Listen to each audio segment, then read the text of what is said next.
Olá meninos, tudo bem com vocês? Professora Tawane. E eu venho aqui nesse vídeo hoje explicar para vocês a questão número 6 da lista de vocês. Por que eu optei pelo vídeo, professora? Por se tratar de um conteúdo que a gente ainda não viu, que a gente ainda não falou, então ele precisa ser mais trabalhado, mais comentado com vocês. Então eu optei pelo vídeo para ficar uma coisa mais expositiva, né? E ficar mais claro para vocês. A questão número 6, ela traz o seguinte: no trecho destacado representa qual figura de linguagem? Explica a intenção do personagem ao usar essa expressão.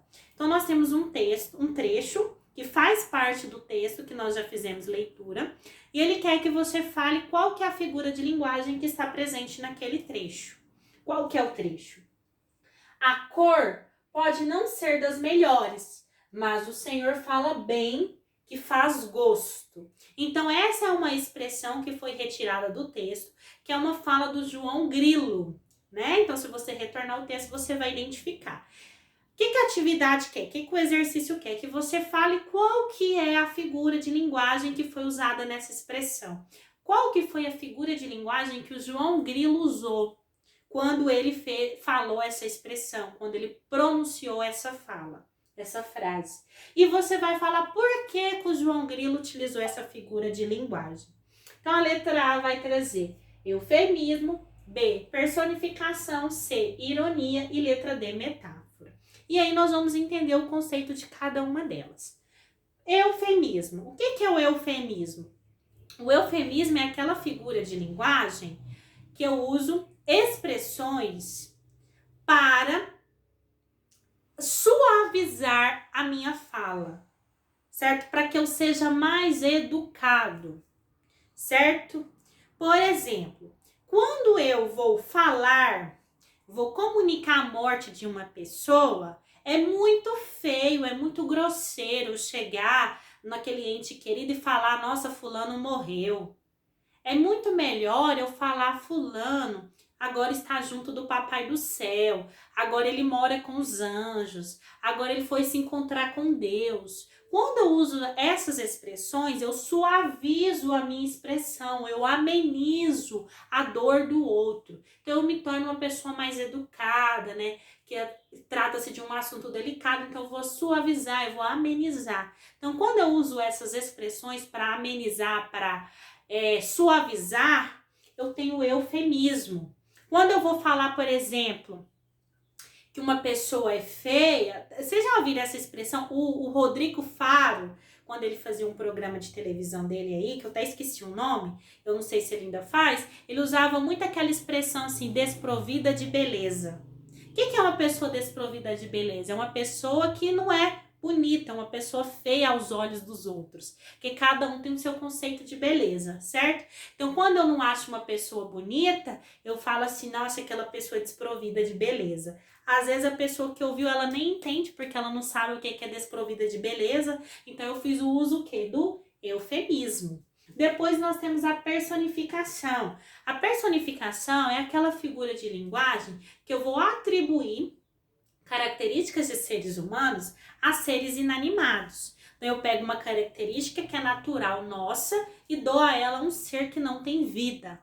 Onde que eu vou encontrar essa figura de linguagem, professora? Eu vou encontrá-la muito em fábulas e eu vou encontrar muito ela em poemas. A gente pode encontrar um poema que fala assim, olha: o sol pela manhã sorri, mas à noite o sol fica tão entristecido. Agora eu te pergunto, o sol tem a característica de sorrir? Desde quando o sol sorri? Desde quando o sol abre um sorriso pela manhã? Desde quando o sol fica triste pela noite? Isso é uma característica humana. Sorrir, entristecer, ficar triste são características nossas e eu dou a ela um ser que não tem vida, que é o quê? O sol. O sol é um ser inanimado, certo? Então, isso daí seria o quê? Um exemplo de personificação. Ironia. A ironia a gente usa muito. A gente é o tempo todo irônico, né? Quando a gente fala uma coisa, mas no fundo a gente queria dizer outra. E a ironia ela é uma figura de linguagem que não é só pela fala, não. Para mim identificar se a pessoa está sendo irônica ou não, eu tenho que avaliar a expressão dela, o tom de voz dela, como que ela fala. Porque às vezes ela tá falando uma coisa, mas lá, só de eu olhar para ela, eu percebo que ela tá sendo irônica, certo? E depois nós temos a metáfora. A metáfora é uma comparação implícita. O que é isso, professora?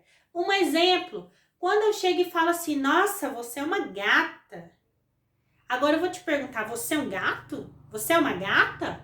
Você tem rabo? Você tem 4 patas? Você é todo peludo? Não, você não é nada disso. Mas quando eu falo que você é uma gata, eu fiz o uso de uma metáfora. Eu comparei você, a sua beleza, a sua delicadeza, a sua esperteza com a de um gato. Porque o gato, ele é um felino, né? Que ele passa essa ideia de um animal bonito, um animal vistoso, bem presente, um animal meigo, certo? Então ele tem essas características. Então eu comparei você com um gato, né? Quando eu falo, nossa, você é uma flor. Você é uma flor? Você é uma planta? Não. Eu estou comparando a sua beleza, a sua delicadeza com a de uma flor, certo? Se eu falar assim, nossa, você é um papagaio, nunca vi. Parece um papagaio. Você é papagaio? Você é animal? Você não é. Eu estou comparando você com certas características que a gente já tem, que a gente já atribuiu ao papagaio. O papagaio, aquele bicho falante que não cala a boca. Então, eu atribuí, eu comparei, certo? Então, essas são as figuras de linguagem que está presente na atividade. Então, o que você vai fazer? Você vai voltar naquela expressão, vai lê-la novamente e vai falar qual dessas figuras de linguagem que está presente naquela expressão. É o eufemismo? É a personificação? É a ironia ou é a metáfora?